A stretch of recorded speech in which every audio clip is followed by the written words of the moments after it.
Hello, I'm Mark Lund, the writer and director of the science fiction film First Signal, and I'd like to welcome you to the American Heritage Museum in Hudson, Massachusetts, where today we interview one of the stars of the film, Connor Timmis, who plays Cedric Yona.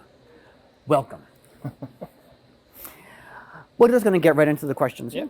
Now, in First Signal, you played an alien, not just a regular character, but an actual alien. How did you prepare for the role as Cedric Yona? Were there any other, say, films you looked at or any like real life experiences? I mean, you're into the UFO phenomenon yourself and all that. So where did you pull for inspiration? When I first read the script, he came across as very much a Mr. Spock type character. Right. So that was the first thing that came to mind. And then I had read somewhere that you based the character in part on Ed Bishop from the 70s sci-fi show UFO. Right.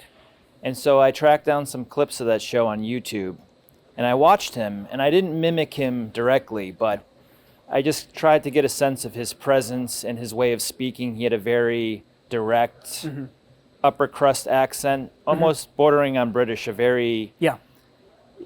And so without having to try to mimic him directly, I got a very strong impression of, this guy he was playing Cedric Yona, but on a different show in a way. All right. And so that helped a lot. The only thing I didn't realize was that Cedric is very much human. From the beginning, for some reason, I thought that I was kind of a slimy alien that was almost like a parasite, or was kind of using this body as a disguise to move among humanity unnoticed, like a man in black. Sure. So I think I brought a little awkwardness to Cedric initially because, he was in disguise, and of course that wasn't the case. He's very human. Very human, yes. And I would say that's what makes him different than Spock in a way. He's a little more emotional than Spock, gets upset quite a bit in the second half of the film. Yeah, second half of the film, he got upset. Yeah. There was some emotion there for sure. What would you say was the most, I mean, the character of Cedric Yona goes through a variety of things, from you're very stoic in the beginning and, very Spock-like to, as you referenced, like Commander Straker on UFO, to being rather emotional with it, but still being in control. What did you find was the most challenging aspect of playing Cedric Yona, and how did you overcome it and get into the character for that? I mean, the most challenging, just from a pure acting standpoint, was the amount of lines I had. It was the most amount of lines I'd had as an actor up until that point. Yes, and probably I do ever. write long, yes. It was very much, the screenplay is very much like almost a stage play in a way. Okay.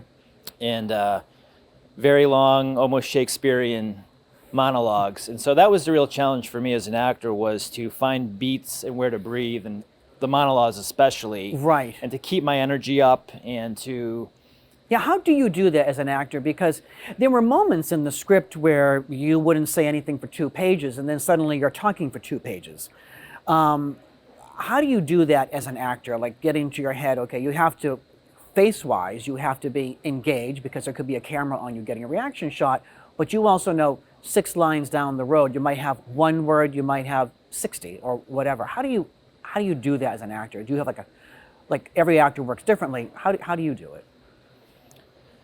I mean, the main thing is you want to have such a mastery of your lines where you're not worried about them or thinking about them.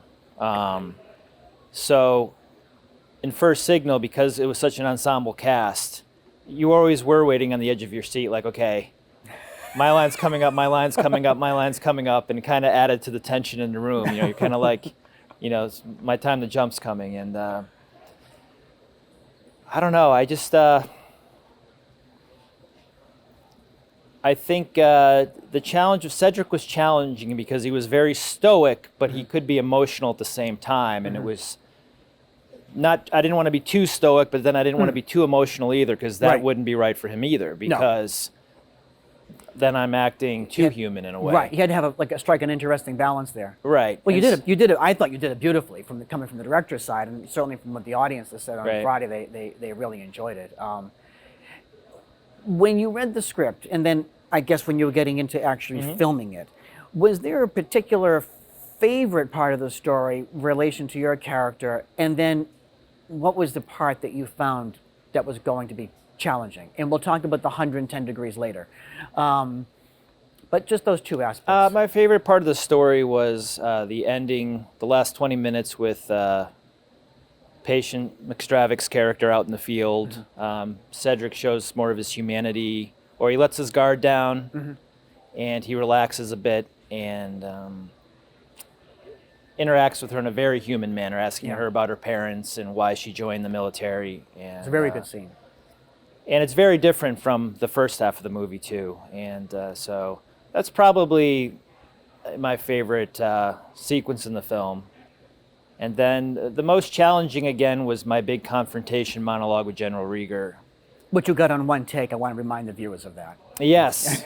And so that's challenging because, again, you have to find the perfect places to inject emotion.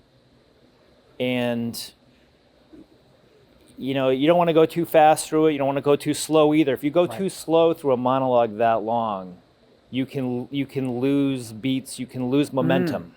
Yes. So sustaining the momentum all the way through was very challenging. And again, I had done so much preparation in the months before that I feel like it went fairly smoothly. No, it did. I mean, I remember when if I recall, when we started that scene, I think we started that scene at the beginning of the day, I think, because I knew, I mean, it was 2 pages.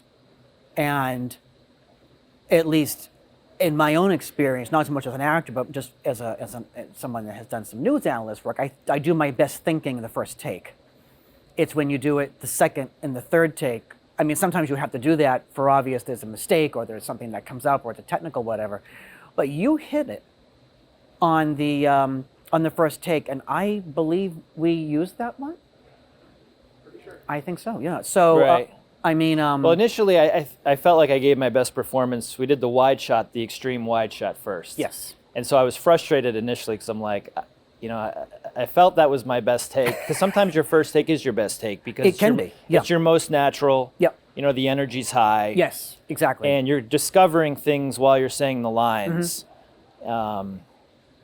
Whether or not that was my best take, I don't know, but it felt that way. Yeah. And that monologue takes so much out of you emotionally. It's so draining that it's challenging to repeat.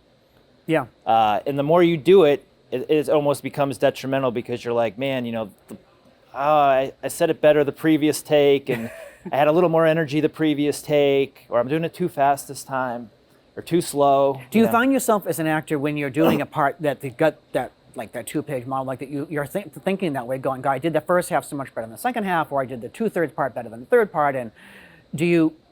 I mean, as performers, we're always like questioning our own performances, but. Did you find you were doing that during that part, or because again you hit it, basically you hit it every time you did it. I'm sure inside. Well, the Probably felt monologue, different, yeah. that monologue was actually the piece I auditioned with. So That's right. So I remember that. I had to memorize that monologue for the audition, and that's really my big centerpiece in the entire film. It is. That I It's mean, brilliant. all 3 monologues I enjoy, including the last one of Patience, but that one in the middle, the confrontation with General Rieger, is the big one. Yeah. And so, since the beginning at the audition, I had been working on that monologue, and even when I was learning other lines, you know, earlier in the script and later in the script, that was always the big one, you know. Well, I So- remember when you came into audition, and I remember Dan and Patience and I were behind the cameras, and here comes this actor from Connecticut, and just does this whole monologue, memorized. And I have to tell you, as a director, that often doesn't happen in the audition room. I mean, and I don't even believe you had the script in your hand. You may have had it in your hand for a prop, but you didn't have it in your hand to reference. But so I knew from that point, obviously, line memorization was not going to be an Right. issue. And you really delivered it.